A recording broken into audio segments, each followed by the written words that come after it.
ناپاک ہو جاتا ہے اگر اس بری بات پہ عمل بھی کر لیتا ہے، پلیدی میں اضافہ ہو جاتا ہے۔ امام کائنات نے فرمایا جو یہ کام بھی کرتا ہے، روزہ بھی رکھتا ہے، اللہ کو اس کے کھانے چھوڑنے اور پانی پینا چھوڑنے کی کوئی پرواہ۔ اس سے معلوم ہوتا ہے کہ اسلام صرف اس بات کا نام نہیں ہے کہ آدمی زبان سے لا الہ کہتے، زبان سے کہہ بھی دیا لا الہ تو کیا حاصل، دل و نگاہ مسلمان نہیں تو کچھ بھی نہیں، اور ساتھ ہی اس کا نام بھی اسلام نہیں ہے کہ فرائض کی ادائیگی کر لیتا ہے، کہتا میں بڑا مسلمان ہوں۔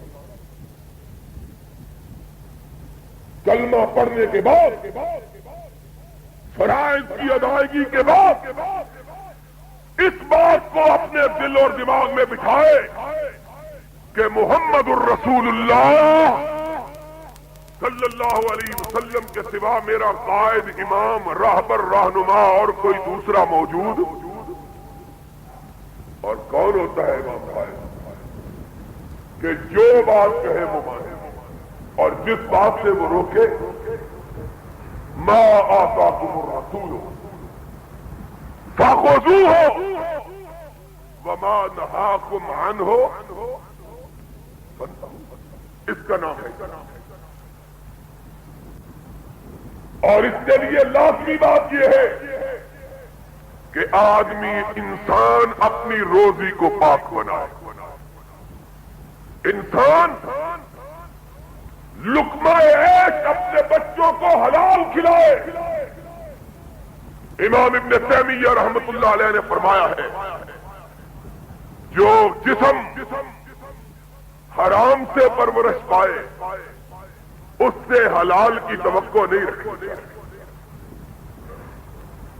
جو جسم حرام سے پرورش پائے اس سے حلال کی توقع۔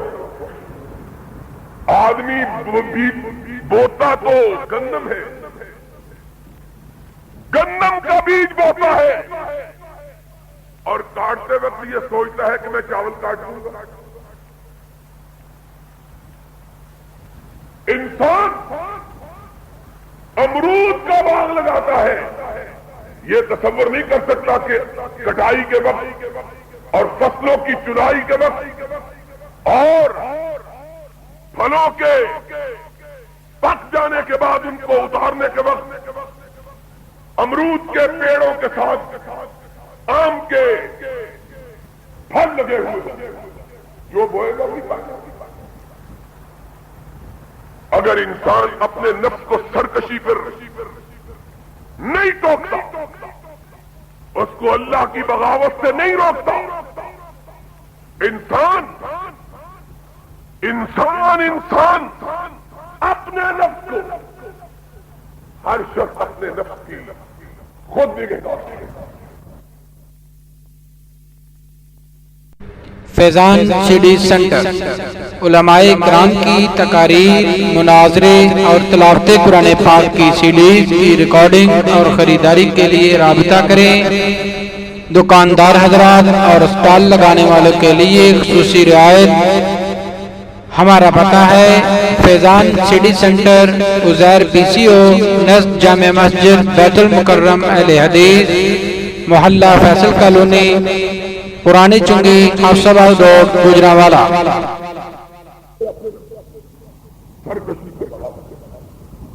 بات کرے کہ میں نے تجھ کو لقمہ حرام نہیں کھانے دیا، میں نے تجھ کو حرام کے قریب نہیں بھٹکنے دینا، میں نے اس جسم کی پرورش حرام سے نہیں ہونے دینی، میں نے اس جسم کو پالنا ہے تو حلال سے پالنا ہے، حلال سے اپنے جسم کی پرورش کرے، اپنی اولاد کی پرورش کرے گا حلال سے، انشاءاللہ پھر ان سے حرام کی توقع نہیں ہوگی۔ اگر جسم حرام سے پلا ہوا ہو، ایسے جسم کو کتنا بھی مجبور کرو اس سے حلال کی توقع رکھی جا سکتی، یہ بڑی موٹی بات۔ اس لیے سمجھ لو کہ عبادتوں کے لیے اللہ کی بارگاہ میں قبولیت کی خاطر سب سے پہلے عقل حلال کا اہتمام کرنا ضروری ہے، جسموں کو پاک بنانا ضروری ہے، روحوں کو پاک بنانا ضروری ہے۔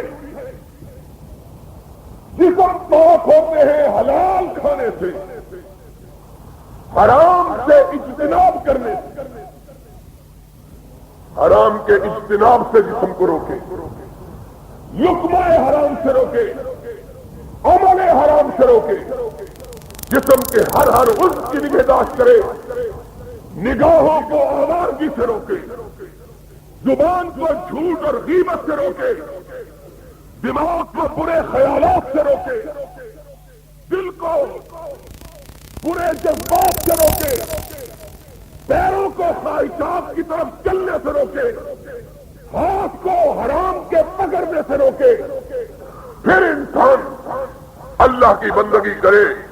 ابھی نماز ادا نہیں کرتا کہ رب کائنات اس کی نماز کو قبول کر کے اس کے گناہوں کو معاف کر دیتا۔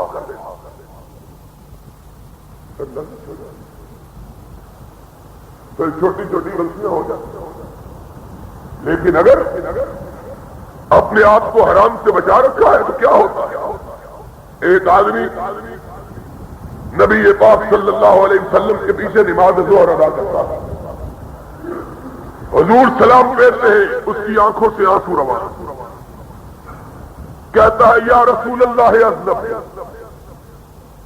اللہ کے رسول میں نے بہت بڑا گناہ کر دیا، اللہ کے رسول پتہ نہیں میرا کیا ہوگا۔ آپ نے فرمایا کہ کبیرے کا ارتکاب تو نہیں کیا؟ اس نے کہا نہیں اللہ کے رسول اس سے کم کم گناہ ہو گیا۔ آپ نے فرمایا وضو کر کے نماز پڑھی ہے؟ اس نے کہا اللہ کے رسول وضو بھی اسی طرح کیا جس طرح آپ نے کہا، نماز بھی اسی طرح پڑھی ہے جس طرح آپ نے پڑھا، آپ کے پیچھے نماز ادا کی ہے۔ اللہ کے حبیب نے جواب میں کہا ان الحسنات یذہبن السیئات، جاؤ فجر کی نماز کے درمیان اور ظہر کی نماز کے درمیان جو تم سے بھولے سے غلطی ہو گئی ہے اللہ نے صرف نماز کی ادائیگی سے اس گناہ کو معاف کر دیا۔ گناہ معاف کیوں؟ کہ جسم حلال ہے، اس لیے اپنے آپ کو بچا کر کیا پھر غلطی ہو گئی ہے۔ میڈیا سروس چینل یوٹیوب پہ چلتا ہے، یزدان شہید میڈیا مومن جب وضو کرتا ہے، وضو کے پانی کے قطرے زمین پہ اکیلے نہیں گرتے، ساتھ گناہوں کو لے کے گرتے، سارے گناہ جھڑ جاتے ہیں۔ فرمایا جو باقی رہ جاتے ہیں ابھی سلام نہیں پھیرتا کہ اللہ باقی گناہوں کو بھی معاف کر دیتا۔ شرط یہ ہے کہ جسم حرام سے نہ پلا ہوا ہو، حلال سے، جسم پاک ہو، اس کے بغیر تو وضو بھی کوئی نہیں۔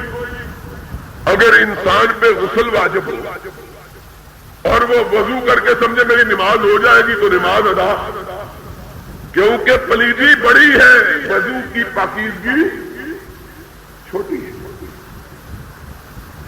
اگر غسل واجب ہے تو صرف وضو سے انسان نماز کے قابل غسل کرنا پڑے گا، اور اگر جسم ہی پورا ناپاک ہے، کپڑے پاک ہو جانے سے، وضو کرنے سے، غسل کرنے سے انسان کا جسم پاک ہو سکتا، جسم کو پاک بناؤ۔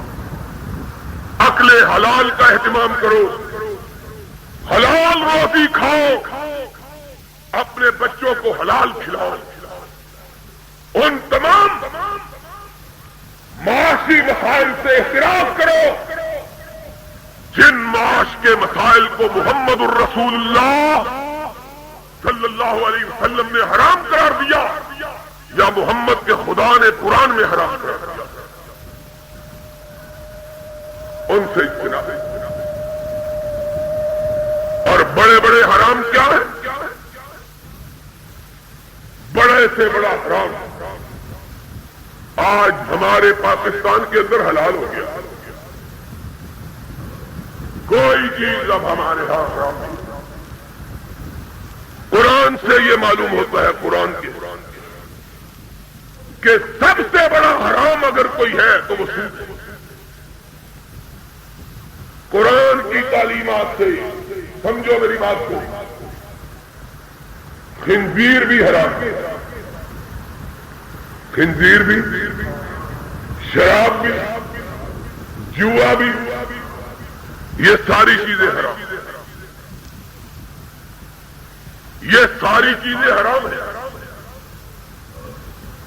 ان کے حرام ہونے میں کوئی شبہ، مردار بھی، خون بھی، ان ساری چیزوں کو اللہ نے قرآن میں ذکر کیا.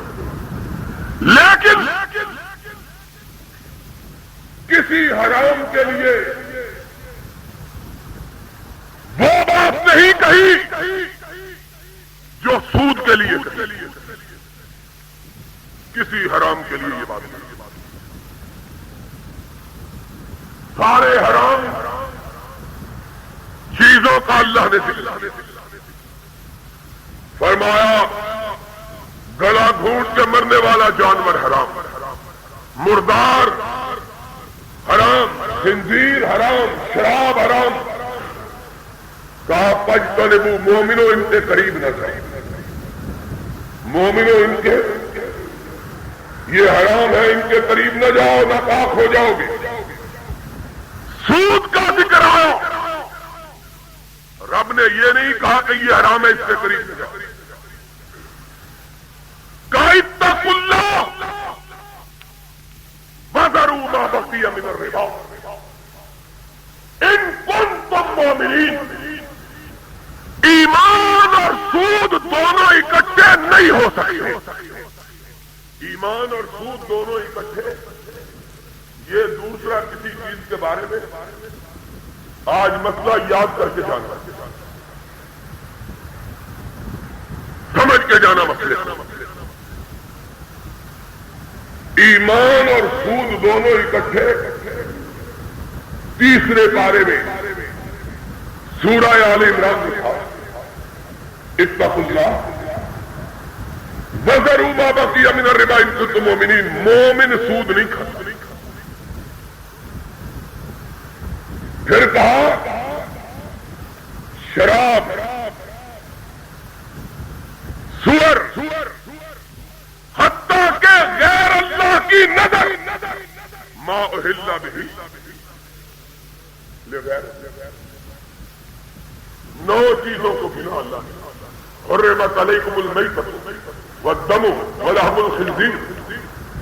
11 چیزوں کو گنا، 11 چیزیں سب حرام، کوئی نہ کھائے، قریب نہ جائے. پھر کہا الا من اضطر، اگر کوئی مجبور ہو جائے، غیر باغ ولا عاد فلا اثم علیہ. موت نظر آ رہی ہے، زندگی بچانا، کچھ بھی کھانے کو نہیں ہے. فرمایا اس کو یہ 11 حرام چیزیں کھانی بھی جائز ہے، صرف مجبوری کی وجہ. مجبورت زندگی کو بچانے کے لیے، تھوڑا سا صرف زندگی کو بچانے کے لیے اگر ضرورت ہو تو ان کو مجبوری کی وجہ سے سور کی بھی اجازت دے دی، غیر اللہ کے نام کے چڑھاوے کی بھی اجازت دی. اللہ تیری قدرت کے قربان. سود کو اللہ نے اپنے قرآن میں مجبوری کی وجہ سے بھی جائز قرار. یہ اتنا بڑا حرام. امیر المومنین ضیاء الحق نے اسلام کے نام پہ اس کو حلال کر رکھا ہے. وہ حرام جسے رب نے اضطراب اور اضطرار کی حالت میں بھی جائز قرار نہیں. اضطراب اضطراب اور اضطرار کی حالت میں بھی جائز، وہ اسلام کے نام پہ بننے والے ملک میں جائز ہی نہیں بلکہ ضروری ہے۔ کوئی شخص فیکٹری نہیں لگا سکتا، باہر سے مشینری امپورٹ نہیں کر سکتا جب تک کہ سود پر قرضہ نہ لے، گورنمنٹ سے حصہ نہ رکھے۔ یہ اسلام ہے۔ اور سنو، یہ تو ضمن بات آ گئی، میں کہنے یہ لگا تھا پورا قرآن کے اندر محمد الرسول اللہ صلی اللہ علیہ وسلم کے فرمان کے اندر کسی چیز کو اتنا بڑا حرام قرار نہیں دیا گیا جس قدر حرام اللہ نے سود کو قرار دیا، جس قدر حرام اللہ نے۔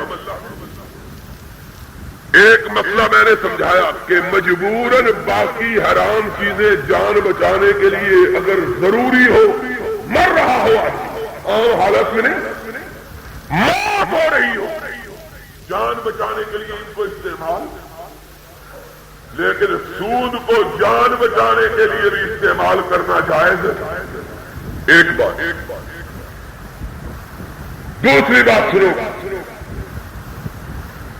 اللہ نے باقی ساری حرام چیزوں کو کہا کہ ان کا ارتکاب نہ کرو، ان کے قریب نہ جاؤ، ان کو چھوڑو، لیکن سود کا تذکرہ آیا تو کیا تھا؟ فرمایا فَآذَنُوا بِحَرْبٍ مِّنَ اللَّهِ وَرَسُولِهِ، سود کھانے والا، سود کھلانے والا اللہ کے خلاف جنگ کرتا ہے، محمد الرسول اللہ کے خلاف جنگ کرتا ہے صلی اللہ علیہ۔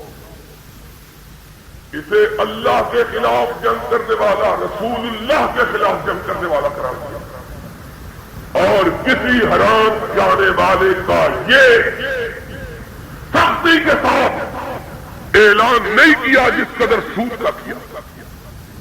فرمایا الا فَآذَنُوا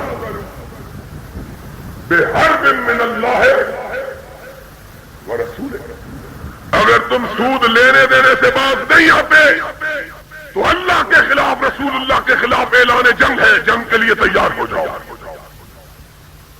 سورہ آل عمران۔ اور پھر قرآن کے اندر 6 پارے میں رب العزت نے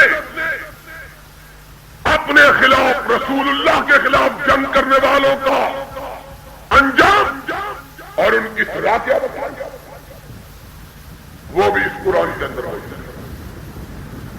سورہ مائدہ کے اندر 6 پارے میں اللہ رب العزت نے کہا انما جزاء الذین یحاربون اللہ ورسولہ وَيَسْعَوْنَ فِي الْأَرْضِ فَسَادًا أَنْ يُقَتَّلُوا أَوْ يُصَلَّبُوا أَوْ تُقَطَّعَ أَيْدِيهِمْ وَأَرْجُلُهُم مِّنْ خِلَافٍ أَوْ يُنفَوْا مِنَ الْأَرْضِ ذَلِكَ لَهُمْ خِزْيٌ فِي الدُّنْيَا وَلَهُمْ فِي الْآخِرَةِ عَذَابٌ عَظِيمٌ۔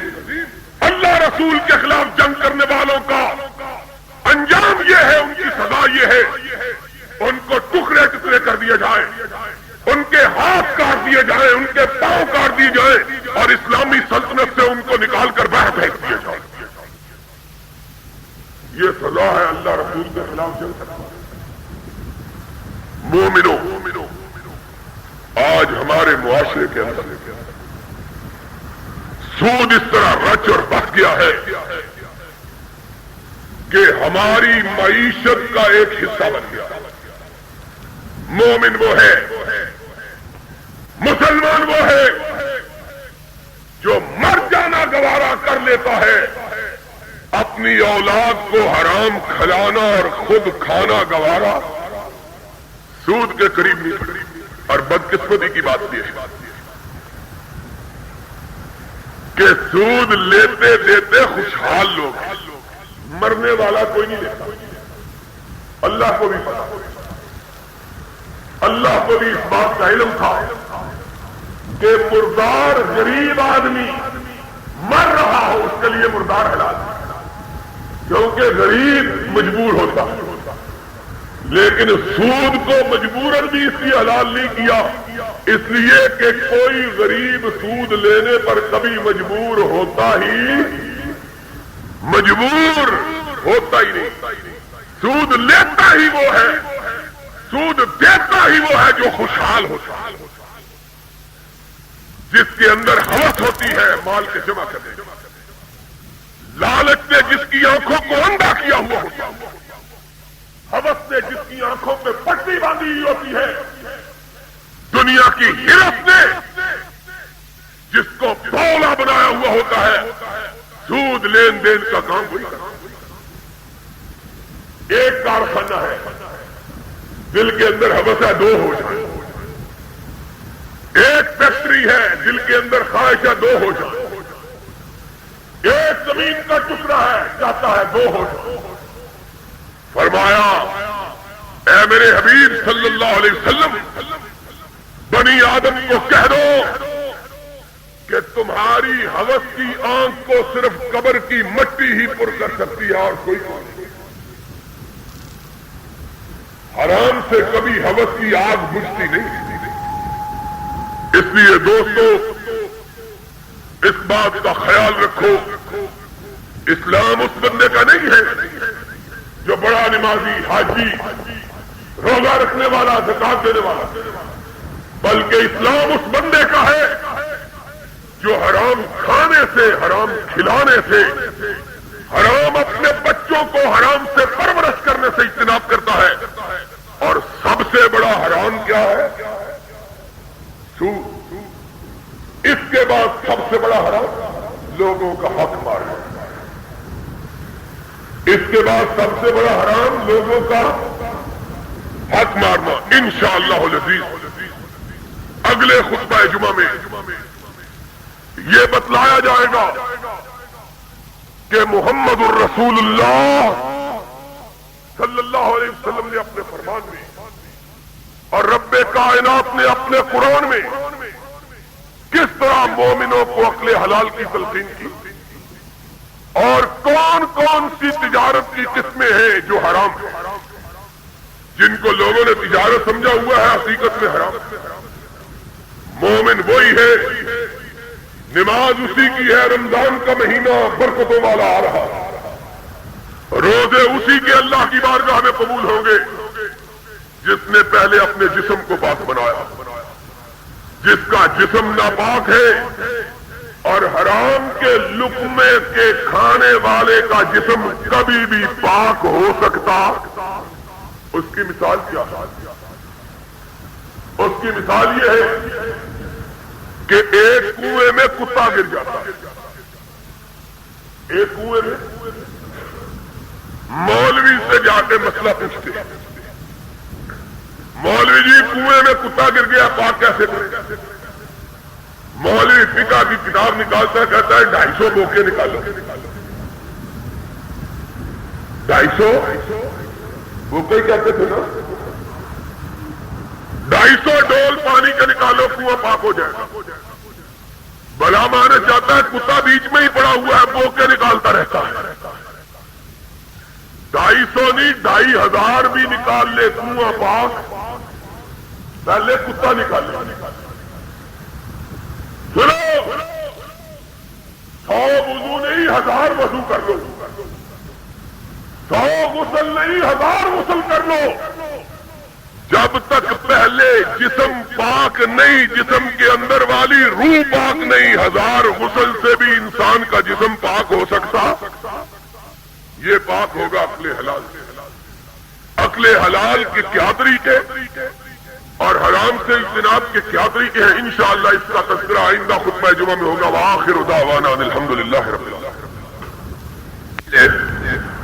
میں آپ سب حضرات کو پچھلے جمعۃ المبارک میں اہل حدیث کے زیر اہتمام منعقد ہونے والے اس عظیم الشان جلسہ عام کی کامیابی پر، جسے رب نے اپنی مہربانی سے کامیابی اور کامرانی سے ہمکنار کیا، آپ سب حضرات کو اس پر مبارکباد دیتا ہوں۔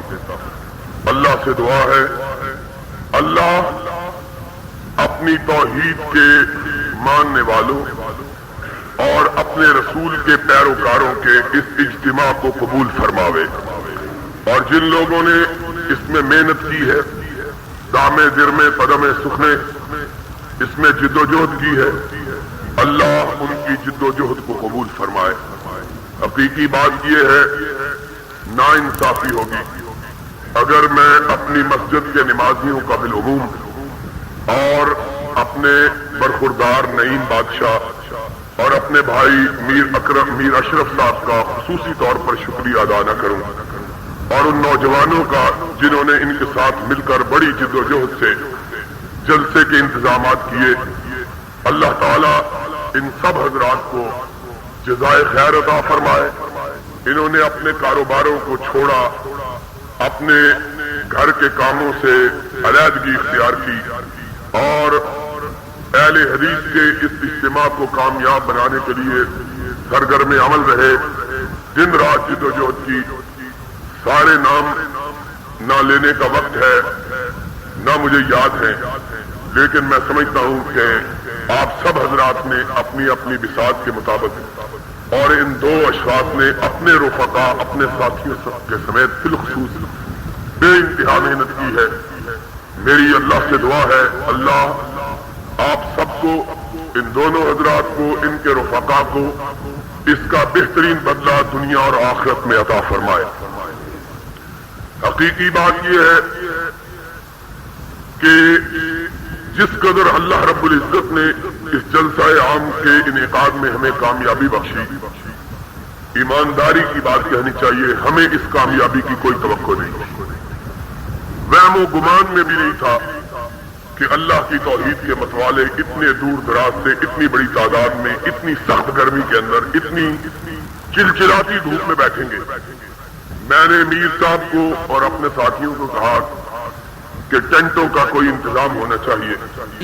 شہر بھر کے جتنے صاحبان لگانے والے تھے ان سے رابطہ کرنے کے بعد معلوم ہوا کہ موچی دروازے کی جلسہ گاہ بنائی ہی اس طرح کی گئی ہے کہ وہاں صاحبان لگ ہی نہیں سکتے، اس لیے کہ اسٹیج 22 فٹ اونچی ہے۔ اسٹیج کا متبادل انتظام ہو سکتا تھا کہ نیچے لگا لی جاتی، لیکن سیڑھیوں کو کیا کیا جائے جو 24 فٹ اونچی ہے۔ اب یہ اسی صورت ممکن تھا جب 40 فٹ اونچے بانس ہو، اور پاکستان میں ابھی کسی خیمے والوں کے پاس اتنے اونچے بانس اور اتنا بڑا انتظام نہیں ہے کہ اتنے اونچے خیمے لگا کر صاحبان لگا کر پھر ان کا اہتمام کیا جا سکے۔ میں سمجھتا ہوں کہ شاید کوئی حکمران جو لوگوں کا مال حرام لوٹتے رہتے ہیں وہ کوئی کرنا چاہے تو کر سکیں، عام کسی بھی انسان کے بس میں نہیں ہے کہ موچی دروازے میں صاحبانوں کا اہتمام ہو سکے۔ دوسری بات یہ ہے کہ ہمیں واقعتاً اس بات کا اندازہ نہیں تھا کہ اتنی بڑی تعداد میں لوگ آئیں گے۔ اگر ہمیں یہ پتا ہوتا تو ہم نے جلسہ منعقد ہی منٹو پارک میں کرنا تھا، اقبال پارک میں، مینار پاکستان میں، وہاں صاحبانوں کا اہتمام بھی ہو سکتا تھا، لوگ آرام سے بیٹھ سکتے تھے۔ لیکن سچ کہنا چاہیے ہمیں یہی خیال تھا کہ اگر موچی دروازہ بھر جائے گا تو بہت بڑی بات ہے، لیکن اللہ کے فضل و کرم سے اور آپ سب جو حضرات وہاں موجود تھے، اتنا بڑا اجتماع اللہ کی توفیق سے پچھلے خطبہ جمعہ سے لے کر 4:30 بجے تک وہاں منعقد ہوا ہے کہ موچی دروازے کی تاریخ میں اتنا بڑا اجتماع کبھی منعقد نہیں ہوا۔ پچھلے جلسے ہم نے دیکھے، سب سے بڑا جلسہ موچی دروازے میں جو اس دور میں ہوا ہے وہ MRD کا تھا، اس کے بعد جماعت اسلامی کا، اور پھر باقی سواد اعظم والے وہ تو بیچارے رو دل کو کہ پیٹوں جگر کو میں، مقدور ہو تو ساتھ رکھوں نو اگر کو میں۔ یہ دو بڑے جلسے تھے، اور MRD کے جلسے کو میں نے خود خطاب کیا۔ جماعت اسلامی کے دوست خود مجھے ملے، جماعت اسلامی کے دوستوں نے خود مجھے کہا، گجرانوالہ میں کل میٹنگ کی، وہاں بھی یہاں بھی لاہور میں بھی، انہوں نے کہا کہ آپ کا جلسہ ہمارے جلسے سے بھی 1.5 گنا سے زیادہ تھا، اور MRD کے جلسے کو میں نے خود خطاب کیا ہے۔ میں سمجھتا ہوں کہ کم از کم اس سے 1.25 گنا بڑا یہ جلسہ، کم از کم یہ اللہ کا خصوصی انعام ہے، اور ہم سمجھتے ہیں کہ اس جلسے کا جو سب سے بڑا فائدہ ہوا ہے وہ یہ ہے کہ اہل حدیث کو ایک قوت کے طور پر اس ملک میں تسلیم کیا گیا ہے. پہلے لوگ ایک بہت بڑا اطلاع کا افسر مجھے ملا، تیسرے دن اس نے مجھے مبارکباد دی. میں نے اس کو کہا کہ جلسہ ہوئے 2 دن گزر گئے ہیں، تم تیسرے دن مبارکباد دے رہے ہو. کہنے لگا 2 دن تو ہمارے حیرانگی میں گزر گئے ہیں کہ وہاں بھی آ کہاں سے گئے. ایمانداری کی بات. اس نے کہا 2 دن تو ہم حیران ہی رہے. کئی دوستوں نے مجھے کہا کہ آپ کی تقریر نہیں ہوئی. بھائی بات یہ تھی کہ ہم تو تقریریں کرتی رہتے ہیں، اور ان جلسوں کے انعقاد کا اصل مقصد تقریریں نہیں ہوتی، بلکہ اپنی قوت کے اظہار کا اور اپنی طاقت کا اظہار ہوتا ہے. پھر لوگ میرے سامنے لوگ بے ہوش پڑے ہوئے تھے. میں نے اپنی آنکھوں سے دیکھا، آپ لوگوں کو تو معلوم نہیں، لیکن میں اسٹیج پر تھا، کئی لوگ میرے سامنے بے ہوش پڑے ہوئے تھے جن پر لوگ پانی ڈال رہے ہیں. 4.5-5 گھنٹے ہو گئے، لوگ تو 10 بجے کے آگے بیٹھے ہوئے تھے.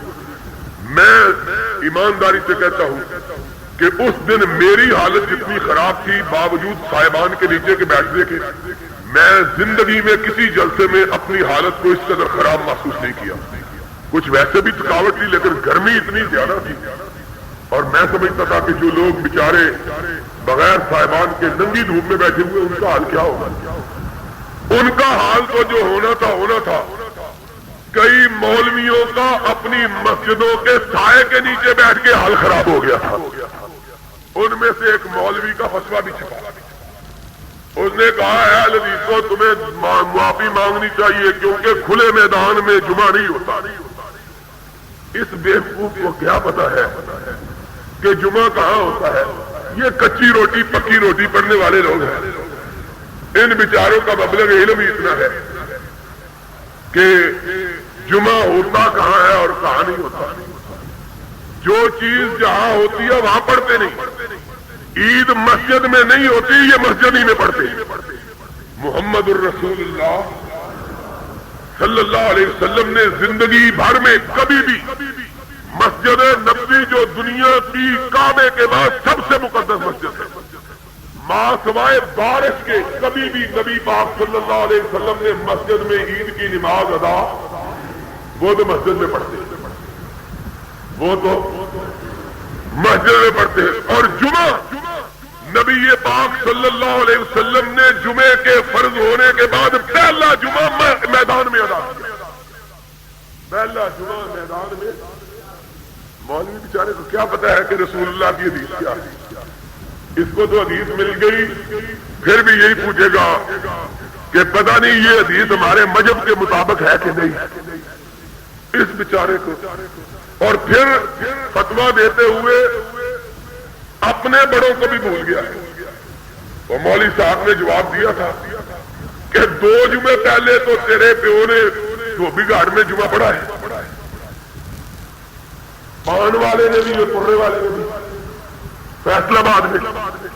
اب جواب کیا دیا؟ اتنا اہم مکمل جواب ہے. کہتا میں نے اخبار میں نہیں پڑھا کہ انہوں نے مسجدوں میں جمعہ نہ پڑھا. فیصلہ آباد کی مشترکہ بریلویوں کی مسجدوں میں اعلان ہوا تھا، تالے لگائے گئے. ہماری مسجدوں میں اعلان نہیں ہوا تھا، ہماری کئی مسجدوں میں جمعہ ہوا، بلکہ کئی ایسی مسجدوں میں جمعہ ہوا ہے جہاں کبھی مسجد بھری نہیں تھی، جلسے کی برکت سے ان کی مسجدیں بھی بھر گئی تھی. یعنی جلسے کے گرد و پیش میں جو ہماری حدیث کی مسجدیں ہیں وہاں بھی جمعہ ہوا، لیکن ان کے ہاں تالے لگائے گئے. اور پھر جو لوگ لاہور کے رہنے والے ہیں ان کو پتا ہے کہ اس موچی دروازے میں آج سے نہیں، بر صغیر کی تاریخ کے بہت بڑے بڑے اجتماعات ہوئے ہیں، جمعے ہوئے، جس میں مولانا حسین احمد مدنی سے لے کر مولانا ابوالکلام آزاد تک اور ان کے پیر جماعت علی تک شامل سب. لیکن اصل تکلیف ہمارے جمعہ پڑھنے کی نہیں. ان کے نزدیک تو ہماری نماز ویسے ہی نہیں ہوتی. تکلیف یہ ہے کہ بھابی یہاں اتنے بڑی تعداد میں آ کہاں سے گئے. یہ تکلیف ہے. اتنا بڑا بازار ہے. انشاءاللہ اللہ کے فضل و کرم سے اتنی بڑی تعداد میں لوگ اس مسلک کے حق میں داخل ہوئے ہیں. حقیقی بات یہ ہے کہ اس کا ادنا سا مظاہرہ آپ نے جمعے کے دن دیکھا ہے. اور اب روشنی کا زمانہ ہے، علم کا زمانہ ہے. ہمارا نقطہ نظر یہ ہے کہ لوگوں کو حق بات کہنے کی آزادی ہو، اور اسی کو جمہوریت کہتے ہیں. جمہوریت اسی کا نام ہے کہ کسی کو اپنی بات کے کہنے پر کوئی پابندی، کسی کو کسی بات کے حق بات کہنے پر پابندی، ہر آدمی اپنے دل کی بات کھل کر کہے۔ اسی لیے ہم نے ہمیشہ جمہوریت کے لیے لڑائی لڑی۔ ہم یہ سمجھتے ہیں کہ ہمارا مطلب پھیل ہی جمہوریت میں سکتا ہے۔ کیوں کہ اگر لوگوں کو ہماری بات سننے کا موقع دیا جائے تو کوئی بھی مومن آدمی قرآن حدیث سن کے اس سے پیچھے رہ سکتا، دوسروں کو آمریت پسند ہے۔ اس لیے کہ آمریت کا معنی ہے حق بات نہ کہو تو سن مارو، لیکن کبھی کبھی بعض ایسے بیوقوف ہوتے ہیں جن کو بات کو سمجھنے کا اللہ نے کوئی ذہن ہی نہیں دیا ہوتا۔ جس شخص نے اہل حدیث کے وجود کو مٹانے کے لیے منظم کوشش کی ہے اور نہیں تسلیم کیا، اس کا نام ضیاء الحق۔ سنو ذرا بات، اس بنیاد پر کہ باقی پہلے کسی دور میں ضیاء الحق سے پہلے کسی دور میں کسی شخص نے فرقوں کی بنیاد پر عہدوں کو تقسیم نہیں سمجھ آئی بات۔ پہلے کسی دور میں ضیاء الحق سے پہلے کسی دور میں فرقوں کی بنیاد پر کمیٹیوں کو نہیں بنایا گیا، نہ فرقوں کی بنیاد پر عدالتوں کو بنایا گیا ہے، نہ فرقوں کی بنیاد پر نظریاتی کونسلوں کو بنایا گیا ہے۔ پہلا شخص ہے جس نے فرقوں کی بنیاد پر عدالتوں کو بنایا۔ پتا ہے کہ نہیں؟ شرعی عدالت بنی ہے فرقوں کی بنیاد پر۔ سپریم کورٹ کی شرعی عدالت بنی ہے فرقوں کی بنیاد پر۔ وفاقی عدالت بنی ہے فرقوں کی بنیاد پر۔ نظریاتی کونسل بنی ہے فرقوں کی بنیاد پر۔ اور اس بدبخت نے دنیا کے اس ملک کے سارے فرقوں کو ان عدالتوں کے اندر، وفاقی عدالت کے اندر، شرعی عدالت کے اندر، سپریم کورٹ کی